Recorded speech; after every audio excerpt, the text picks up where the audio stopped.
భూగర్భాన్ని దోస్తే పర్యావరణం దెబ్బతింటుంది. ఎంత జాగ్రత్తగా తీయాలని ఇంగిత జ్ఞానం లేదు తెలుగుదేశం నాయకులకి. అన్నం పెట్టే రైతుని కేసులు పెడతారు. ఇవన్నీ కాకుండా నేను మీకు అండగా ఉండేవాడిని. ఏదో ఒక రోజుకు వచ్చి ఇప్పుడు అడుగుతా ఉన్నారు ప్రతిసారి, ఎందుకు అడుగుతున్నారు, ఎంతకాలం నడుపుతావు అంటే, అరే ఒకడు నిజాయితీగా ఇంకెంతకాలం ఏం చూపించాలరా? ఇంకెవరికైనా సరే ఒక మనిషి ఇల్లు వాకిళ్ళు వదిలి ఉన్న 100 కోట్లు సంపాదించుకునే వృత్తిని వదిలి దేశం కోసం బయటకు వస్తే ఇంతకు మించి ఇంకేం చూపించాలంటే దాని బదులు చచ్చిపోవడం బెటర్ అనిపిస్తుంది. 10 సార్లు అడిగారు ప్రశ్న. అలాంటి వ్యక్తులందరూ ఒకటే చెప్పారు, ఓకే ఎంతవరకు మోస్తావు అంటే సంవత్సరాలు చెప్పి అలసిపోయి ఆఖరి మాట ఒకటే చెప్పారు, జనసేనని ఎప్పుడు దాకా రాజకీయాల్లో ఉంటామంటే నలుగురు నా జన సైనికులు వచ్చిన శవాన్ని మోసే వరకు ఉంటాను, చాలా అంతకుమించి ఇంకేం కాదు. ఇంతకుమించి ఈ దేశాన్ని కానీ ఈ రాష్ట్రాన్ని కానీ ఎవరన్నా చేస్తే దయచేసి మీరు వాళ్ళకి అండగా ఉండండి. నేను మటుకు నా సర్వశక్తులు ఒడ్డేసి వచ్చాను. ఈ రోజున సర్వశక్తులు ఒడ్డి రూపాయి పెట్టుబడి లేకుండా కేవలం నమ్మకం, నిజాయితీ, సొంత అన్న వాళ్ళు పక్కన ఎవరు లేరు నేను స్టార్ట్ చేసినప్పుడు ఒక్కళ్ళు. అనుకూల పరిస్థితుల్లో 100 మంది రావచ్చు గాక, ప్రతికూల పరిస్థితుల్లో ఉండటమే కదా లక్షణం అనేది, పురుష లక్షణం. ప్రతికూల పరిస్థితులు నిలబడగలవాలేదన్నది పురుష లక్షణం. అలాంటి పరిస్థితులన్నింటిని దాటుకుని ఎందుకు నెగ్గుకు రాగలిగానంటే మా దగ్గర ఉన్న ఇక్కడ ఆడపడుచులు, అన్నదమ్ములు మేము ఉన్నామని చెప్పి మీరు వస్తేనే నేను వచ్చాను ఇక్కడికి. కుటుంబాన్ని నమ్ముకొని రాలేదు, నేను ఎవరిని నమ్ముకొని రాలేదు. నా సొంత కష్టం, మీ ప్రేమ, మీ అనురాగమే నేను ఈరోజు బయటికి తీసుకొచ్చాను. అలాగే ఇంతమంది ఆడపడుచులు ఉన్నారు. ప్రతి కుటుంబానికి మేం ఏం చేయగలం అని ఆలోచిస్తే తిట్టాల్సింది తిట్టాం, అవన్నీ కాకుండా మనం ఏం చేద్దాం అనడానికి ప్రతి రైతుకి 60 సంవత్సరాలు నిండిన ప్రతి రైతుకి 5,000 రూపాయలు పెన్షన్, ఎకరానికి 8,000 రూపాయలు సాగు సహాయం, ప్రతి సంపాదనకి నిమిత్తం లేకుండా ప్రతి కుటుంబానికి 10 గ్యాస్ సిలిండర్లు, ఎక్కువ మంది ఉంటే తక్కువ మంది ఉంటే ఇంకొక 6 గ్యాస్ సిలిండర్లు, అలాంటి పథకం. అలాగే రైతులకి ఉచిత సోలార్ మ్యాటర్స్, ఉచిత సోలార్ మోటార్స్, ప్రతి మండలంలో కూడా గిడ్డంగులు, శీతలీకరణ చేసే నిల్వ యూనిట్లు, ఫుడ్ ప్రాసెసింగ్ యూనిట్లు ఏర్పాటు చేస్తాం. అలాగే 3 లక్షల ఉద్యోగాల్ని, ప్రభుత్వ ఉద్యోగాల్ని వచ్చిన 6 నెలల్లో యువతకి భర్తీ చేయించే బాధ్యత మేము తీసుకుంటాం. అలాగే 25,000 స్పెషల్ పోలీస్ కమాండో పోస్టుల్ని 10వ తరగతి చదివిన యువత కోసం ప్రత్యేకించి మేము కోర్సును తయారు చేస్తా ఉన్నాం. అలాగే ప్రతి మత్స్యకారులకి 58 సంవత్సరాలు నిండిన మత్స్యకారుడికి 5,000 రూపాయలు పెన్షన్ ఇస్తున్నాం. అలాగే చేనేత కార్మికులకు కూడా 5,000 రూపాయలు పెన్షన్ ఇస్తున్నాం. అలాగే మీడియా జర్నలిస్టులకు కూడా సొంత గృహం కల్పించడంతో పాటు 8,000 రూపాయలు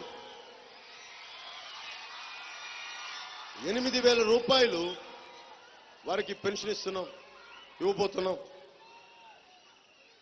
అలాగే మనకి గోదావరి జిల్లాలో ఎక్కడ చూసినా చిరు వ్యాపారాలు ఎక్కువ. అలాంటి వారందరికీ ఏ విధమైన పూచీ లేకుండా 10,000 రూపాయల వరకు పావలా వడ్డీ రుణ సదుపాయం ఇస్తాం. తిరిగి కట్టేస్తే మళ్ళీ ఇంకొక సంవత్సరం లోపు కట్టేస్తే పావలా తాగిపోద్ది, సంవత్సరం దాటితే ₹10. ఇలాగ చిరు వ్యాపారాలకి వడ్డీలకి వాళ్ళ జీవితాలు దోచేయబడకుండా, వడ్డీ వ్యాపారస్తులను దోచేయకుండా ప్రభుత్వం వాళ్ళకి అండగా ఉండేలాగా ఎక్కువ సార్లు 10,000 రూపాయలు తీసుకో రికరింగ్ లోన్ ని జనసేన ప్రభుత్వం ద్వారా చిరు వ్యాపారాలకు ఇవ్వడం జరుగుతుంది.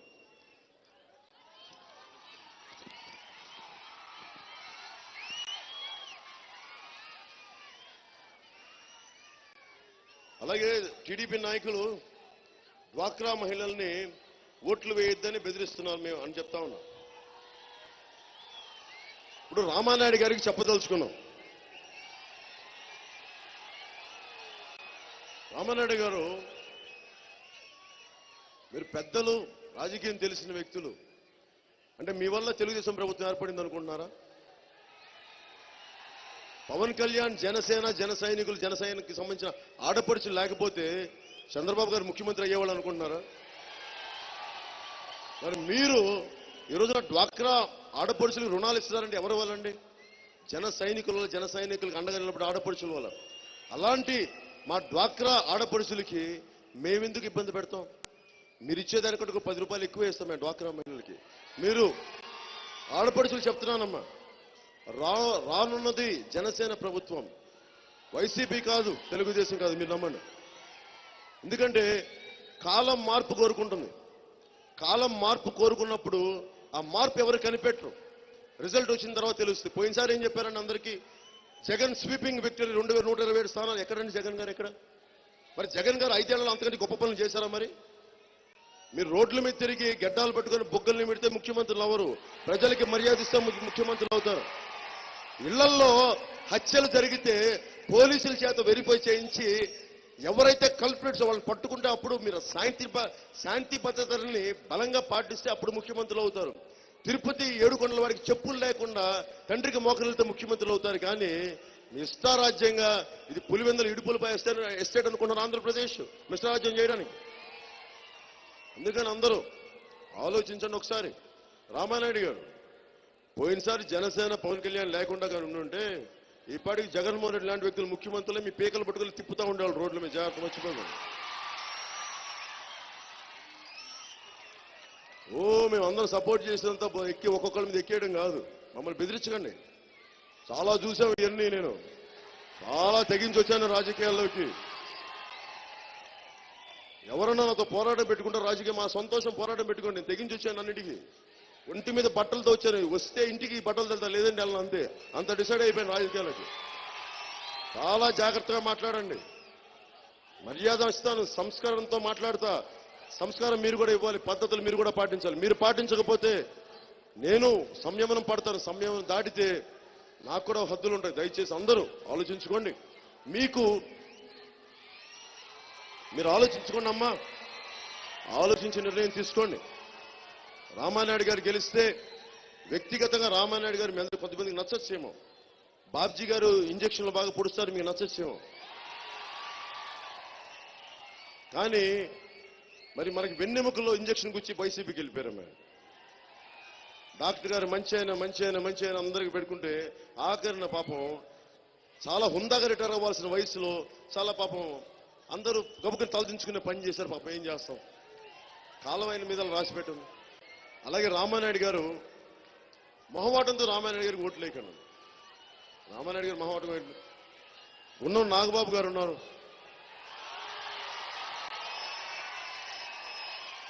అంటే వైసీపీ వాళ్ళు ఎలా చూడండి, మన జనసేన నాయకులు ఎంత ఉదారత్వం అంటే అందరూ పార్టీ కోసం పనిచేసి గుండం నాగబాబు గారిని తీసుకొస్తే మా అభ్యర్థిగా బాగుంటుందని జనసేనకి తీసుకొచ్చిన జనసేన నాయకులందరినీ, గుండబాబు గారిని తీసుకొచ్చిన జనసేన నాయకులందరికీ పేరు పేరున ప్రతి ఒక్కరికి మీ అందరికీ హృదయపూర్వక ధన్యవాదాలు, హృదయపూర్వక నమస్కారాలు తెలుపుతున్నాను. అంటే నాయకులు అంటే ఇలా ఉండాలి. మనకంటే బెటర్ ఎవరున్నారు? పాలకులు సేవ చేయడం గుండం నాగబాబు గారు. వారి ఔదార్యానికి, వారి సహృదయతకి మనస్ఫూర్తిగా నేను నమస్కారాలు తెలుపుకుంటున్నాను.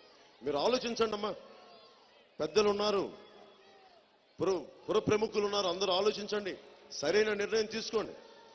ఆంధ్రప్రదేశ్ని పాత పద్ధతులు, ఇసుక మాఫియా, అవినీతి, ఇలాగే రైతుల మీద కేసులు పెట్టించాలంటే తెలుగుదేశం పార్టీ రామానాయుడు గారిని ఎన్నుకోండి, నాకు అభ్యంతరం లేదు. అలాగే లేదు చెడగొట్టడంలో ఎక్స్పర్ట్ అయిన బాబ్జీ గారిని, వెన్నుపోసులో ఇంజక్షన్ పెట్టే బాబ్జీ గారిని. ఇప్పుడు మీకు స్కిల్ ఉంది కరెక్టే, మీకు ఒక బలమైన మంచితనం ఉంది. మంచితనం మీరు తీసుకెళ్లి మురికాలలో పోస్తారంటే దానికి ప్రయోజనం ఏంటండి? మీరు వైసీపీ లాంటి మీ మంచితనం తీసుకుపోయి వైసీపీ మురుక్కాలలో కలుపుతారంటే ఏం చేస్తామండి? మిమ్మల్ని తాగడానికి పనికిరావు నీళ్లు, మీ మంచితనం పనిచేయదు. అందుకని ఇలా కాకుండా ఈయన్ని వాడుకొని వదిలేశారు. గుండం నాగబాబు గారు ఉన్నారు.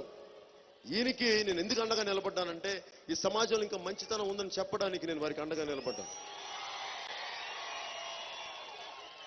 అలాగే ఆయన పేరు కూడా నాగబాబే, కాకపోతే మేము అందరం నాగేంద్ర బాబు అంటాం, కానీ మేము నాగబాబు అని పిలుచుకుంటాం. నాకు రాజకీయాల్లో ఈ రోజున తొలి పలుకులు నేర్పిన నా గురువు నాగబాబు గారు. ఆయన్ని చాలా కాలం రాజకీయాలకి దూరంగా ఉంటే నేనే ప్రత్యేకమైన పరిస్థితుల్లో ఆయన అడిగాను, మీరు చేస్తారా నర్సాపురం పార్లమెంట్ కంటే సహృదయతోటి ఒప్పుకున్నందుకు నాగబాబు గారి ధన్యవాదాలు తెలుపుకుంటూ ఆయనని నర్సాపురం పార్లమెంటుకి అభ్యర్థిగా గెలిపించవలసింది మనస్ఫూర్తిగా కోరుకుంటున్నాను.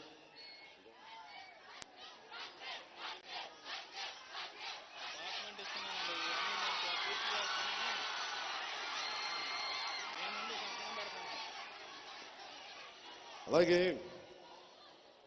గుణం నాగబాబు గారు స్టాంప్ పేపర్ మీద ఆయన సంతకం పెట్టింది చాలా అద్భుతంగా నచ్చింది. పాలకొల్లు అసెంబ్లీ నియోజకవర్గ ప్రజలకు వ్రాసిస్తున్న హామీ పత్రం అంటే నీటి సమస్యకి కానీ, విద్యాసరం పైప్ లైన్ నుంచి నీళ్లు తీసుకురావడం దగ్గర నుంచి వైద్య సేవల్లో బ్లడ్ బ్యాంక్ కానీ, పాలకొల్లు ప్రభుత్వ ఆసుపత్రిని 100 పడకల ఆసుపత్రిగా తీర్చిదిద్దటం, అలాగే డంపింగ్ యార్డ్ కానీ, డ్రైనేజ్ వ్యవస్థ కానీ, ఆక్వా రైతుల సాగుకి ప్రత్యేక రాయితాలు కానీ, ఇవన్నీ కులాల వారీగా కార్పొరేషన్ కానీ ఇవన్నీ సంతకం పెట్టిస్తా ఉన్నారు. ఇంతకు మించి ఒక నాయకుడి తాలూకు వ్యక్తిత్వం ఎలా బయటపడుతుంది?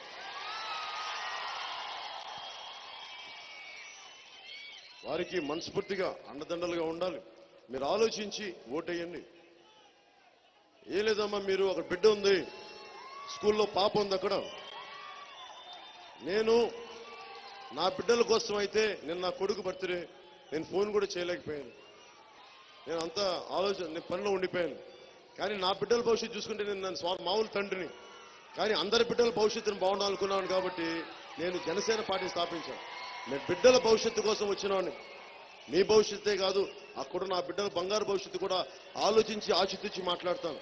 మీ అందరూ జనసేనని ఆలోచించి ఆశీర్వదించాలి మనస్ఫూర్తిగా కోరుకుంటూ పాలకొల్లు పుర ప్రముఖులందరికీ జనసేన సింబల్ అయిన గాజు గ్లాస్ గుర్తుకి, ఒకవేళ గాజు గ్లాసు మీ గుర్తు లేకపోతే గబ్బర్ సింగ్ దాగిన గాజు గ్లాస్ గుర్తు తెచ్చుకుని వచ్చారు.